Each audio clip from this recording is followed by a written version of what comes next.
Liverpool have beaten Man City. They're back, baby! This game was amazing. It was nuts, end to end, really fun. So this is what the starting lineups look like and what you might think the teams were. Like a 4-2-3-1 for Liverpool. Jota, Elliott, Firmino is the 10 and Salah is the number 9. It's a really important distinction what he does here. But actually it's more of a 4-4-2 out of possession. Jota making sure he's very much here. Robertson's overlapping. So Robertson's always getting forward a lot. He actually had more touches in the opposition box than any other Liverpool player in the first half. So he's getting forward a lot. So this is we get Robertson's over here. You got Jota as a left midfielder in defence, but he's actually coming inside to help up front here. Salah is basically playing in this right half space, which is his best position. This is his favourite bit of the pitch here. This is where he is best at football. And he's playing basically here. And sometimes through the middle to start, but he's often getting to this position here where he can do all the things he does with his lovely left foot. Then you've got Firmino is actually playing alongside him, dropping in sometimes to help from our midfield 3 with Thiago and Fabinho. So he's very important how Firmino moves. He's a really clever player. Harvey Elliott is basically the wide right. He's going very wide here. What you have is Van Dijk and Gomez. And the difference in Gomez in this game and other games is that he was just much better. He wasn't awful. He's had a pretty bad run of form a couple of games he's played, especially against Napoli. He was pulled apart. He was brilliant in this game. Real step up. Him and Van Dijk kept Erling Haaland very quiet. James Milner at right back. So he's not as good going forward as Alexander-Arnold, who's on the bench, but he is a tough guy. And if you're trying to run against Liverpool's right back, would you rather try and go past Alexander-Arnold or James Milner? I think James Milner is more likely to hurt you, and so he's just a good player to have here in this little bit. And that's what Liverpool's shape was really like, sort of. But Man City's shape looks like a 4-3-3. You can kind of see the lines here. I'll draw them. There's the 4, there's your 3, and there's your 3. That's what it looks like on the team lineup and what you're going to look like. But it's anything, but it's nothing like that whatsoever. Haaland is definitely the furthest forward here. You've got Foden wide left, but then you've also got Bernardo Silva, who's a right winger, coming over to dovetail with him. So they're always over here, which is keeping James Milner really busy back here. Gomez and Van Dijk are always giving Haaland about, I don't know, 3 yards or something like that. So they're waiting for him to take up his position, and then they know he's going to attack the space, but they're already standing in the space he's going to attack. I think that's how they kept him quiet. I'll show you an example in a minute. But rather than be tight to him or try and hold their line the whole time, they were making sure that when Haaland was going to attack the space, which is normally in the penalty spot, they were just there, so there was no space to attack. That was kind of one of the things they did. Now, Robertson back here. Cancelo was playing kind of wide right, but actually the wide right player wasn't Bernardo Silva, it was mostly De Bruyne coming over here. Then you got Gundogan who's dropping in here, and Silva's also dropping in build-up all around these areas too. There's no formation number for this whatsoever. Rodri holds the middle of the pitch, making lots of mess here. And then what you've got, obviously, is Ake is sometimes part of a 3, like this. You can see they'll move forward. And then you can see how they link here.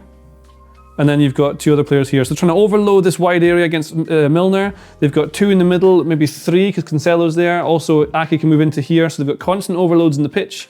Liverpool's 4-4-2 can be kind of overrun quite quickly. So you essentially got 3, this Liverpool's 3 against Man City's 3 or 4. Lots of overloads all over the pitch. And the way this game ended up going is that Man City had all the possession. I think it was 64%. There were sections of the game when they had about 91% possession. That's what they were saying on the TV. This is average positions. This is Man City over here.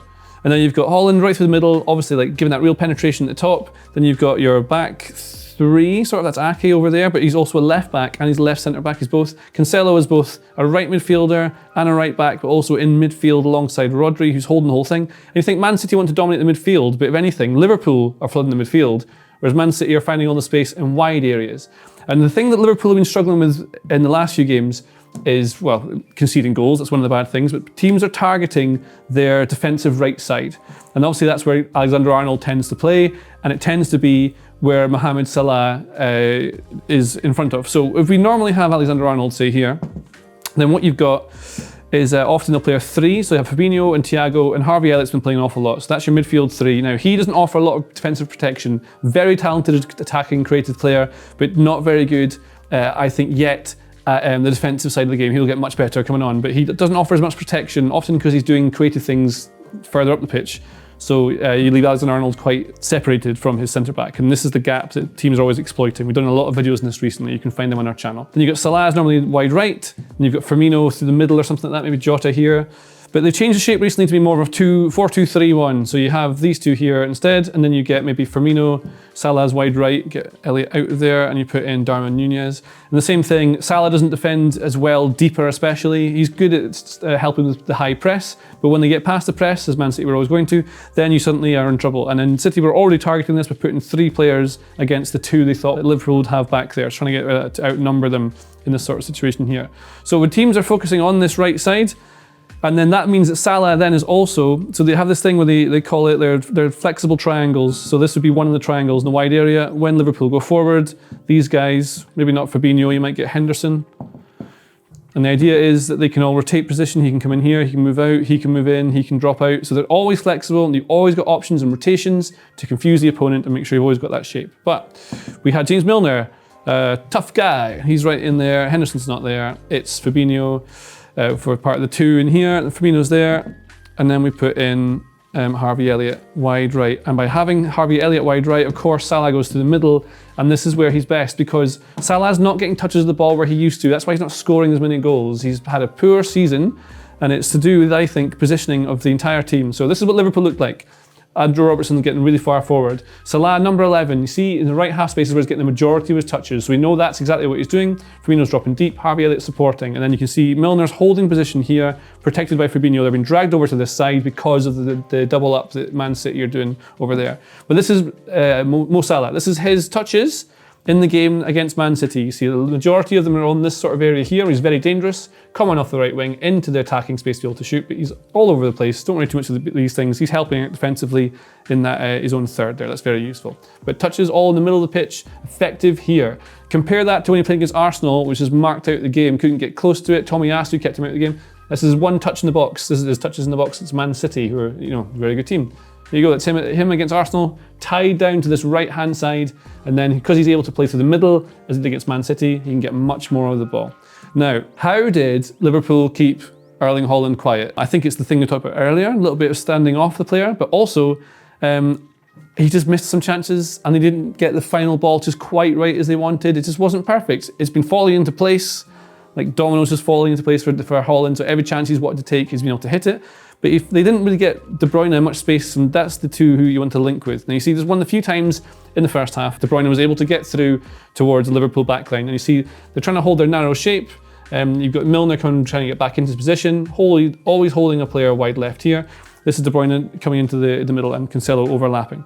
Now what happens here is that De Bruyne hits the ball to the back post. Gomez is beaten, so they don't keep him quiet. They've done this wrong, and the ball goes to Haaland, jumps up and heads the ball with a lot of power, but it's just at the goalkeeper and he saves it. So they're not keeping him quiet there, he just missed his chance. That's very, very normal, that's the kind of thing that happens. Throughout the game, Haaland was involved, he was getting touches, he was doing the same thing he always does, which is when Man City attack, he takes up position, he waits while everyone else starts to panic around him, everyone drops back into a line, and then he waits and then he tries to attack the space. But again and again and again, the final ball just wasn't coming where he needed it to. If it needed to attack this space, Van Dijk or Gomez would be there to stop it.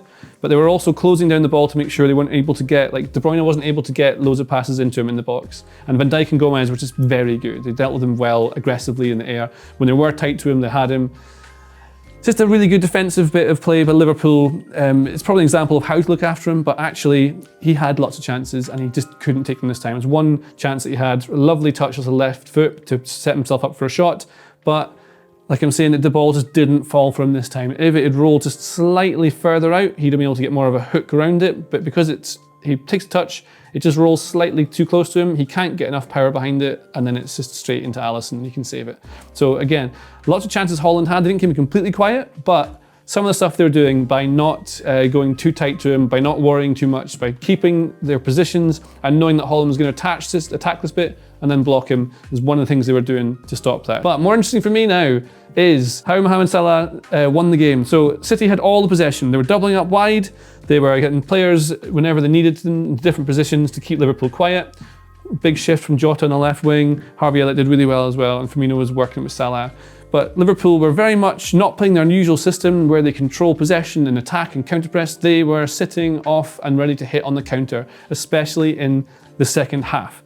Now, and the goal that Salah scores, there was warning that it was going to happen earlier before he actually scores it. Now, City have all the ball, so they have to make the pitch nice and wide, lots of players forward. You can see lots and lots of people here. Here's Salah. So one of the things he's done here is he's trying to draw a defender out by dropping slightly deeper so that he can spin him. Because you see, when the ball comes in, I'm not sure where the ball is, but it doesn't matter. It's coming towards Salah anyway. When it does, he then just turns and is able to get in behind the entire defence. The ball comes through, amazing save from Ederson to stop him. So that's the warning they should have, is that Salah's looking to get in behind. He's through the middle or the right half space, not directly through the middle. He's always looking to get in behind because he's the central striker, which he hasn't been for all season. He's been a wide right winger. That's what he's been playing as. Now, the goal, it's a long hit from Alisson. So City have a free kick. Of course, all their players are forwards. One of the only times they'll ever get caught out. Everything City do is designed to stop the counter-attack. You can see, if I go back to the board, so you've essentially got every single avenue covered. So Liverpool want to try and break. They've got someone who can cover it. They've got Ake can step in here. You've got Rodri stopping people. They'll make tactical fouls in the middle of the pitch. Everything is built with Man City to prevent the counter-attack. But when they have lots of players forward for, say, I don't know, a free kick, something like that, and you're over wide here, naturally you're going to have players back here. If you leave Salah up against Cancelo, anything can happen because suddenly the pitch is open. And if you're very, very clever like Salah, you can trick your way past him. Now, this looks like a mistake from Cancelo. It looks very much like a huge error from him, and it is, but it's caused by Salah's brilliance. Look at this, filmed in like 180p or something. Here he is, right? The ball is launched from the goalie up to Salah, and the first thing he does is he gets his body in front of Cancelo. He's not trying to win the ball back, he's trying to shield it so he can turn and take it on the spin. He's basically doing like a magic trick with it, because when the ball gets to him, Cancelo steps in naturally, but he can't go through him because he'll take him out and get sent off. So you can't go through him and tackle him hard. He should really be behind him, but Salah's so clever that he's spun him with his strength, balance, gets the ball around, and that's how he runs through one goal to be able to score and get the points for Liverpool. And then Liverpool just start seeing the game out. City have all the ball, they can't score, they can't get the chances in. The final ball just isn't happening. They weren't quite at it, maybe the tempo's not quite there. But Liverpool defended really well. And I don't think it's a coincidence that Alexander-Arnold wasn't playing at right back, that they were much safer down this side. Man City had an overload here, but they still weren't able to score.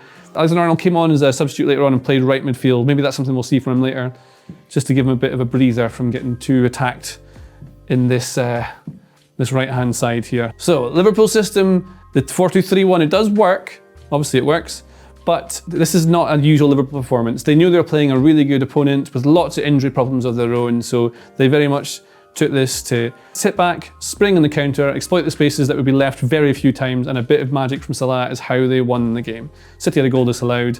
I thought they played really well. So unfortunately, it was a brilliant game. It's a brilliant advert for the Premier League. That's Liverpool versus Man City, and how they sort of kept Haaland quiet but didn't, and why Salah is so good and needs to play through the middle a bit more rather than being always out here. That's it. If you enjoyed this analysis, then please do subscribe. We'd love your subscription, and all of you can subscribe and it'll be fun. Let's have a nice time. Won't we all have a nice time? Goodbye. If you like this video, please consider subscribing to the channel. The Athletic brings you the best sports journalism in the world in a personalised experience, connecting you with the stories and teams that you care about the most. There's coverage of 13 sports, plus direct access to world-class journalists through live Q&As, discussions and podcasts. And you can try it now for free for 30 days by clicking the link in the description.